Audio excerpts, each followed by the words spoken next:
Как в игре можно изобразить конец света?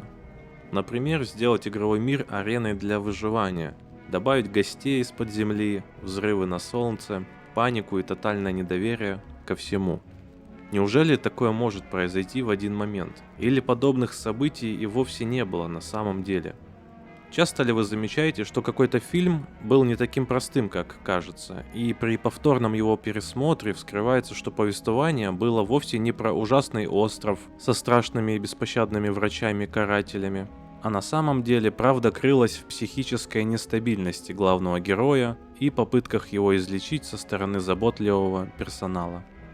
Как по мне, в игре No I'm Not Human также можно отыскать второе дно и поговорить про возможный истинный посыл разработчиков, завязанный на борьбе со своими исключительно внутренними страхами. Например, на борьбе с одиночеством и страхом социума. Почему в игре нас буквально окружают намеки на отчужденность главного героя в виде холостяцкого дома вдали от города. А про одинокое существование и отсутствие каких-либо близких связей у главного героя и говорить не приходится. Почему мы так с легкостью расправляемся с нашими постояльцами, если потребуется, а главное зло в игре охотится только за одинокими людьми. И если мы остаемся одни, то последствия плохой концовки нам не показывают и оставляют в открытом виде, чтобы каждый игрок сам сделал свои выводы о случившемся. Хочу предупредить, что в данном видео мы рассмотрим только игровую теорию и что может из себя представлять все то, что творится в игре. Но если вкратце, то Земля столкнулась с аномальной активностью на Солнце, температура поднимается изо дня в день, мир тлеет и подходит к концу. Лишь ночью есть возможность спокойно смотреть в окна и не потерять зрение. Но и это еще не все. Потому что ночь теперь принадлежит гостям, которые очень удачно и вовремя начали вылазить из-под земли и устремились прямиком к людям. То ли убить, то ли съесть, то ли рассказать всем, как прошел челлендж побыть сутки под землей. Но одно ясно точно, что таких гостей захуй да в музей, и находиться с ними как минимум небезопасно. И теперь нам надо очень тщательно относиться к тому, кого мы приглашаем к себе на чай. В течение всей игры нам предстоит делать выбор, кого запускать, а кого прогонять санными тряпками с крыльца нашего особняка. Никого запускать тоже категорически не рекомендуется, потому что на пятую ночь может прийти ебака и утащить в темную гущу леса с непонятными намерениями. Также в последующем мы будем проводить проверки запущенных в дом людей на разные приметы гостей, об особенностях которых будет говорить ведущий по телеку. И в случае сомнений в ком-либо из постояльцев у нас будет возможность проверить работоспособность дедовской двухстволки. Но все ли то, что происходит в игре, в принципе является реальным? Что если я вам скажу, что нам жизненно необходимо покинуть наше пристанище? И желательно как можно скорее. Что если наш персонаж хронически одинок и запертая дверь в отчужденном доме, избавленном от городской суеты, лишь говорит нам о личностной и социальной стагнации главного героя? Давай по порядку. В самом начале игры у порога своего дома меня встречает сосед и рассказывает о последних событиях, творящихся по всему миру. Что примечательно, первым вестником апокалипсиса оказался рандомный семейный человек из дома напротив, а не какой-нибудь друг главного героя или же член семьи, например. И в течение всей игры никаких намеков на наличие таковых близких людей в нашей жизни так и не поступит. У окна нашего дома также есть портрет в рамке с какой-то девушкой, но в дальнейшем при прохождении никаких упоминаний о ней больше не поступит. А в целом задумка для игры была бы очень годная, только представьте. В одну из ночей к тебе в дом стучится твой близкий друг или друг детства, которого ты давно не видел, и просит пустить внутрь. Что взыграет внутри тебя больше в такой момент? Эмоции к родной душе или недоверчивый и холодный рассудок? Думаю, и добавить такого одного или нескольких персонажей с подобным бэкграундом не составит труда для разрабов, держу их в курсе. Ну, а теперь подытожим. Живем мы одни, вводит нас в курс дела человек из дома напротив, и никаких намеков на наличие близких людей, друзей и родственников у главного героя. Отнюдь даже наоборот, сама игра твердит нам прямым текстом о том, что главный герой пребывает в глубоком одиночестве. Это и резкая реакция на слова соседа на кухне про новую реальность и необходимость пускать людей к себе в дом, где протагонист прямо заявляет, что люди для него являются обузой и не нужны ему вовсе. Это и кулинарные предпочтения бледнокожего, о которых мы узнаем по новостям из ящика, и прелесть которых заключается в охоте на исключительно одиноких людей, таких как наш главный герой. Даже несмотря на постоянное заселение дома разными людьми, кожаный мешок не прекращает наблюдать за нами, поскольку в душе, очевидно, мы все еще одиноки. Об отчужденности и социофобности главного героя также свидетельствует выбор жилого помещения. Наш частный дом расположен достаточно далеко от городской застройки, что видно по заднему фону из глазка двери, а также по виду из окон. Понятно, что из других сторон нас окружают только бескрайние пустые поля, растительность и особняком стоящий дом соседа. Подобные игровые детали буквально твердят о любви к одиночеству у главного героя и проливают свет на то, почему выбор пал на частный одинокий участок вместо шумных и людных панельных многоэтажек, где чисто физически не получится избежать социальных контактов с жильцами. А может, просто главный герой не потянул ипотеку по 30%, но опустим. Ну и что говорить про приоритеты в жизни протагониста? Достаточно посмотреть на стены дома, где помимо обоев с узорчиками на самом видном месте висит объект вдохновения для главного героя, а именно постер с одиноким домом посреди острова. В реальной жизни за данной фотографией закрепилось говорящее название «Рай для интроверта» или «Самый одинокий дом в мире». Вывод напрашивается сам. Наш герой – глубоко одинокий человек, привыкший жить и строить свой быт самостоятельно, без нужды в чьей-либо помощи. И никого ближе, чем сосед из дома напротив, у нас нет. Такая внутренняя и внешняя консервация от мира точно не могла пройти бесследно и не отразиться на психическом состоянии персонажа. Как следствие, был сделан выбор в пользу зоны комфорта внутри своих собственных, безобидных стен дома. Таким образом, первые игровые минуты задают тон всему происходящему дальше. И с начала игры у нас уже складывается образ одинокого холостяка с проблемами в социализации, которая ему, скорее всего, как он считает, и вовсе не нужна. Теперь стоит уделить внимание главным двигателям сюжета, гостям нашего уютного дома. И лучше бы это были представители Oriflame или Tide, они хотя бы не ёбнут. Это что, моя футболка, что ли?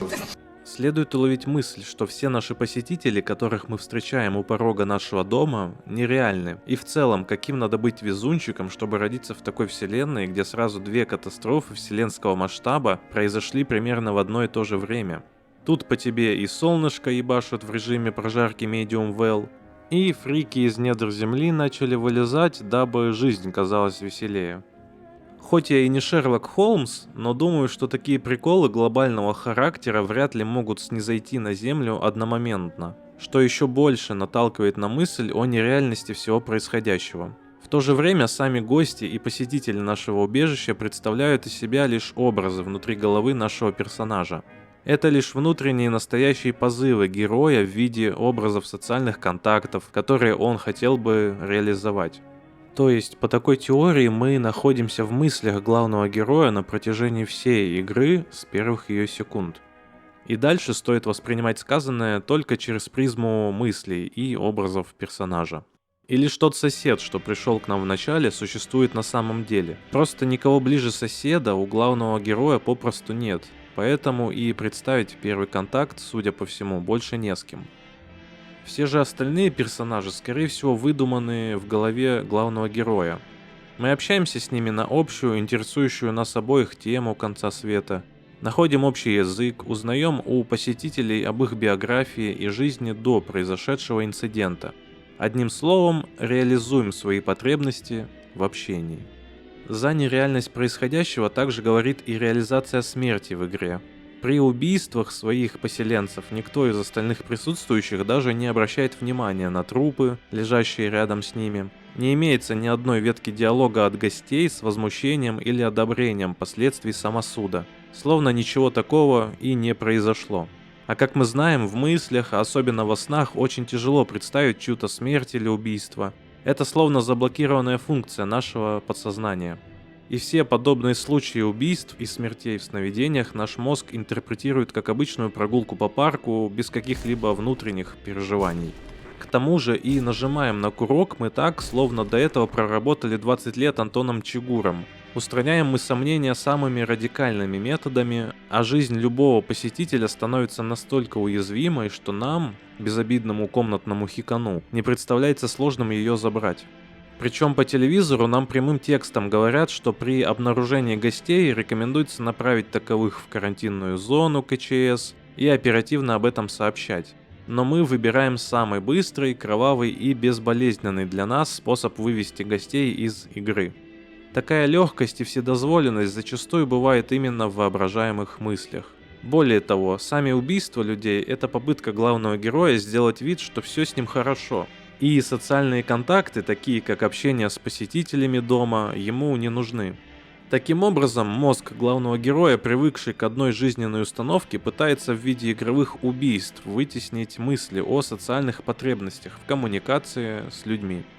У нас нет времени возиться с навязчивыми мыслями и идеями выйти в социум. Мы их пресекаем в корне самым быстрым способом, дабы вернуться в рутину и спокойную жизнь. Потому что если все привычное, приятно и комфортно, то прыжки в неизвестность всегда вызывают страх и внутренний стресс.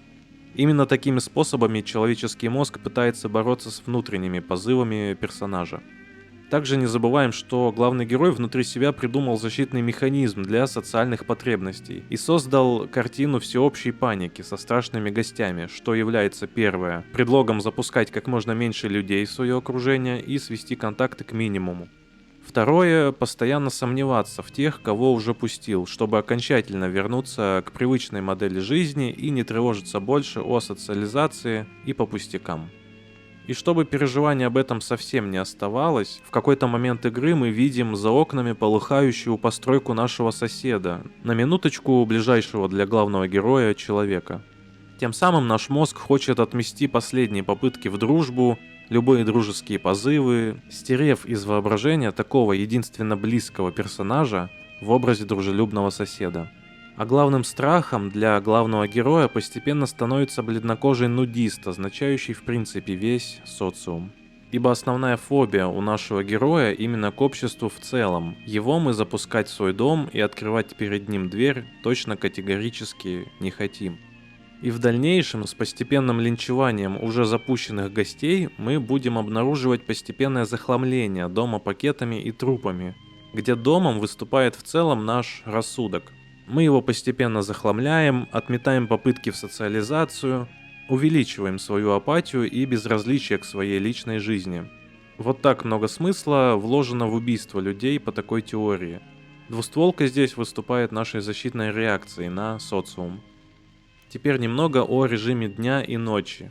Наибольшую активность мы проявляем днем, расспрашивая посетителей нашего дома, слушая новости, попивая пивко на кухне в размышлениях, как жить дальше. И в целом это неудивительно, ведь день – это общепринятое время бодрствования, ведения активной жизни с созданием и развитием взаимоотношений.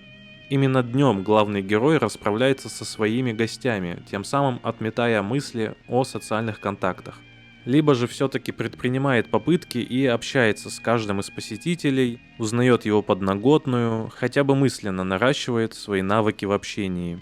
В свою очередь, ночь – это время навязчивых мыслей, от которых уже не отстреляться ружьем. Именно ночью нам приходится принимать такие мысли о потребности в общении, впуская посетителей в наш дом и в то же время в наш рассудок. Или же наоборот, мы все еще не оставляем попытки от таких мыслей отмахаться, что тоже будет иметь свои последствия в дальнейшем. И по итогу, устав от постоянных навязчивых мыслей, находясь полностью в опустошенном доме, мы выйдем лицом к лицу к нашему главному страху в обличии бледнокожего и шагнем в объятия социума.